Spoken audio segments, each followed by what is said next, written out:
Hello, I am here with Keisha Blanchard. Hello, Keisha. Hey Angela, how are you? I'm good. It's great to see you. I know We it's go good to see you too. we for the audience, we go way back.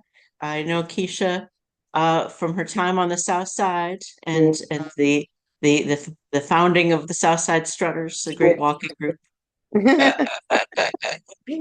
But I invited Keisha to the conversation here because Keisha is going to be doing a fundraiser for the BRIC. Tell us about that, Keisha. Yeah, so the BRIC, I'm sure you probably have heard in the news how a lot of the nonprofit organizations are losing their federal funding. And so this fundraiser that we're doing is a webathon, which is very similar to a telethon. Remember those from back in the day, Angela? Where you do Absolutely. a Friday show and then you ask people to do pledges. So that's what we're doing, except it's going to be on social media. So it'll be on Instagram and Facebook. And the money we are hoping to go towards the supplies for our brick boxes. And the Mm, brick boxes are what we give patients who come in who have been shot. And it's just important, material, band-aids, information that they need to help them while they're going through the process of getting their bullets removed. So that is the purpose of that. And it'll be April the 2nd at 6 p.m. okay. Okay. Well, tell me about how you got connected to the BRIC. Yeah, so January 5th of 2024, I was walking with a neighbor on the south side and I was shot in the back. Just a random act of violence, Angela. It was 12 in the afternoon. And when I went to the trauma center, they were not in the business of removing bullets. Mm, So I was like, oh goodness, what do I do? And it was through conversation. Actually, Carissa gave me the number to the BRIC, which is the clinic that I go to, that actually did remove my bullet. And just going through that whole experience, I didn't realize how much I needed community, how much I needed real care, and that our hospitals just simply didn't offer this type of care. right. And so working with them, even just as a patient, and now I work part time, I just think it's really important that we have the brick around. Like we need the brick really in every city in America, but especially in St. Louis. And I'm just working hard to like whatever I can do to help them keep their doors open. I want to be able to be a part of that. So yeah. Absolutely.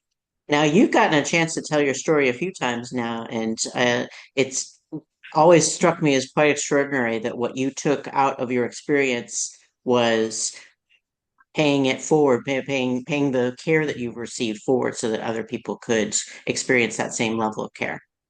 Yeah, I mean, it's so important, Angela, because sometimes, not sometimes, I know being a victim of gun violence myself, or I should say bully related injuries, it is very lonely. And I Yes. think that, just the regular person don't realize all that it entails when it comes to bully related injuries and like what that means for the individual, their level or their, sense of safety is now no more. And so when you go to a place like the Brick, and there's other organizations within our community, they help with this too. But the brick in particular, when you go to a place like that where people who specialize, they have the right spirit, the right attitude, and they have the knowledge to truly help us and guide us to healing. I'm like, man, everybody needs to know about this. And so, like I said, because I didn't experience, I have met so many people who have been shot, still have the bullets in them for like 15, 20 years, and they Mm. have no idea that there's hope, that there's a place where they can go to get the help that they need. And so I'm just like, now I got to let the people know this is where you can go. Go here, call here, be a part of this. And I really hope that people would tune in, but also have a heart to give us as well. Like, help us keep our doors open. Gotcha. So the idea is that folks can go onto the website, to the Mhm. social media pages, the Facebook page, the And- Instagram page, mhm. and they'll be live. Will you be live? Will you be posting? How will that Yeah, work? so it will actually be alive. So just kind of like how you and I are doing this, except it'll be a virtual tour of the clinic itself. And then Mm, we have like little acts and things that some of my coworkers at the BRIC are going to be participating and educating the city on what we have to offer. Because I just really think it's one of those things where like it's here, but not everybody knows that it's here. And then sure. when you hear it, you're not quite sure what it is. You know what I mean? Like, what Yeah. is the BRIC?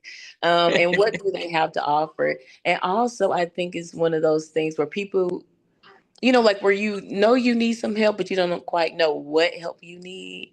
And I'm just here to let people know that this is the help you think you need. Like whatever you thought you needed, this is it.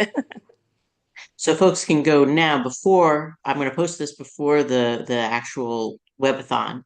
They can Yeah. go and like and follow the And follow pages. those And pages so they can have a front row seat and be available perfect. to Perfect. see us at 6 p.m. Yeah.